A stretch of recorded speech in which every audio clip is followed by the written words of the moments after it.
Oui, mes chers frères, je vous donne le salut dans le Seigneur Jésus-Christ et je profite pour répondre à certaines questions qui m'ont été posées il y a quelques heures seulement lorsque je faisais mon live à propos de l'Église. Eh bien, des gens ont insisté pour me dire que l'Église du christianisme céleste ressemble à bien de points à la congrégation de l'ordre sacré éternel des chérubins séraphins, ce que vous appelez souvent, les gens appellent souvent Aladura, Aladura, Aladura, ou bien Séraphu, Séraphu. Écoutez, moi, je ne peux pas me mettre à la place du prophète Oshofa, fondateur par excellence de l'Église christianisme, l'unique, et je ne peux que vous rapporter ce que j'ai vécu depuis ma naissance avec lui, mes parents, ce que j'ai vécu dans l'église, ce que je l'ai entendu dire. C'est pour que ça ne s'envole pas, comme le latin dit, que la parole s'envole, mais les écrits restent. C'est pour que cela ne s'envole pas. La manière dont l'Éternel a inspiré des gens, comme a dit 2 Timothée 3,16, pour graver dans la Bible, dans un livre qu'on appelait Bible, qui vient du grec Biblia, le livre, que le Seigneur m'a inspiré moi aussi, quoique n'étant pas écrivain, certes un peu intellectuel, mais pas écrivain, l'Éternel m'a inspiré et j'ai écrit tous ces livres-là dans lesquels j'ai tout consigné avec humilité, fidélité et bonne foi pour vous et pour les générations à venir. Dieu merci, ces livres-là ne sont pas lus seulement que dans l'Église du christianisme céleste, ou à travers le monde, dans des grands centres de recherche, tandis que les chrétiens célestes, qui devraient en faire quelque chose à fouiller réellement pour connaître l'essence et la quintessence même de la mission que Dieu a confiée à Papa Chofa, ils s'amusent avec. Et aujourd'hui, certains insistent, disent oui, qu'il y a en telle chose, on ressemble, en telle chose, on ressemble. Dites-moi, l'Église du christianisme céleste, Papa Oshofa a reçu l'ordre de la fonder ce lundi après-midi 29 du 29 septembre 1947 à Huantico, en présence de deux personnes, un couple, Marie et Frédéric Zevoun, amis à lui. Voilà comment l'Église est venue en ce jour-là. Sinon, pour le prophète Oshofa, avant qu'il ne devienne prophète, il ne s'attendait à rien. Il a commencé l'Église avec le grade d'assistant évangéliste. Et si vous lisez ces livres, vous allez voir, même quand on lui a dit de porter la soutane, d'aller pieds nus, ce qu'il a fait dans Porto-Novo, les gens ont ri, je vous ai tout rapporté. Voilà. Et puis n'oubliez pas, hein, il était protestant. Ensuite, il est passé chez les chérubins séraphins. Il est passé encore dans d'autres églises, plein, avant que l'Éternel Dieu ne lui confiât cette mission. Il buvait aussi, mais il n'était pas un ivrogne, il n'était pas un méchant. Il buvait comme ses camarades, ses amis de la fanfare de Porto-Novo, la terrible fanfare qui faisait la joie des uns et des autres à l'époque. Que le nom de l'Éternel soit béni. Que l'église du christianisme céleste ressemble à telle autre église dans telle pratique ou bien dans telle autre, dites ces églises-là, toutes ces églises à travers le monde ont un dénominateur commun, c'est Jésus-Christ. Tout le monde appelle Jésus, Jésus, mais seulement il faut le faire en esprit et en vérité, comme il a été dit dans Jean 4, versets 25, 26, etc., etc. C'est ce qu'il a dit. La Bible. L'église du christianisme céleste est venue bientôt 75 ans. Bientôt 75 ans. L'église du christianisme céleste n'a pas d'imprimerie propre à elle pour aller faire une Bible. C'est la Bible là qui était déjà utilisée avant même avant la naissance de Papa Oshofa. Papa Yansounou, là, le 21 avril 1904, Papa Yansounou, et Papa Oshofa le 18 mai 1909, à Porto-Novo, tous à Porto-Novo. Non, arrêtez de comparer ce qui n'est pas comparable. Comparons ce qui est comparable. Franchement, les gens deviennent religieux par leurs questions.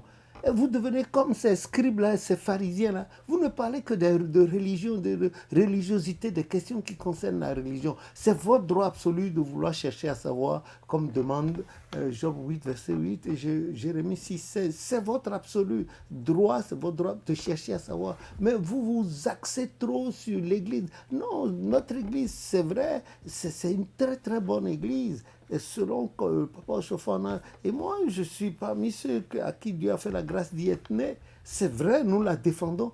Mais attention, c'est une église de Dieu, mais elle repose sur la Bible. La Bible et les révélations. Le prophète a toujours parlé de ça. Mais pourquoi vous parlez de moins en moins des saintes écritures de la Bible? Je vous demande de lire encore et encore 2 Timothée 3, verset 16, Jean, évangile selon saint Jean, chapitre 1 du premier verset au 18e. Lisez Genèse 1, lisez ça.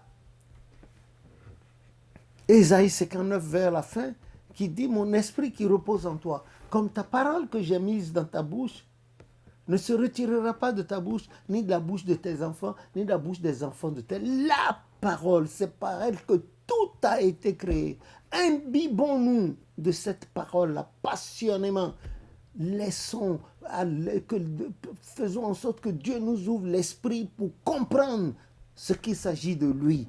Car c'est de lui et lui seul, Jésus, Emmanuel, le Christ. Romains 9, 5. Voilà. Hein? Vous revenez toujours. Il a été ceci. Qui n'a pas été? Prenez Galates. Vous allez voir, Saint Paul, il était un docteur de la loi, très avancé dans le judaïsme, plus qu'aucun de jeunes de son âge. Mais cependant, quand l'Éternel Dieu l'a rencontré sur la route de Damas, dans Acte 9, vous avez vu tout ce qui s'est passé. Dès lors qu'il a su que c'était Jésus qu'il persécutait, vous avez entendu, il a dit, Seigneur, que dois-je faire? Et puis l'Éternel a donné des instructions. Et puis voilà, Saint Paul est parti. Abraham aussi. Josué l'a répété dans Josué 24, le premier verset, puis Josué 25 et 24, le 15e verset. Ils adoraient leur Dieu de l'autre côté. Et plus proche de nous, l'oncle à Jacob. Vous avez vu?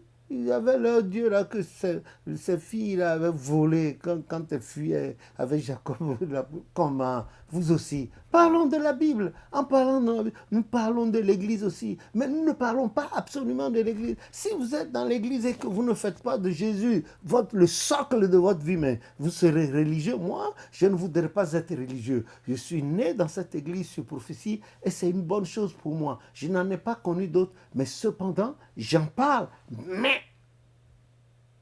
à partir de la Bible, car le socle, le fondement de cette église-là repose sur la Bible. La Bible, et vous devez forcément apprendre à lire la Bible en tout moment, en toutes circonstances, et vous gagnerez la bataille, certainement. D'abord, la lutte qui est à l'intérieur de vous, entre le bon et le mal, les mauvaises pensées, les mauvaises idées que le Satan envoie pour vous déstabiliser. Et vous, la résistance par le nom de Jésus. Voilà, à 4, 12, dans les cieux et sur la terre, il n'y a qu'un seul nom, c'est Jésus, fils de David.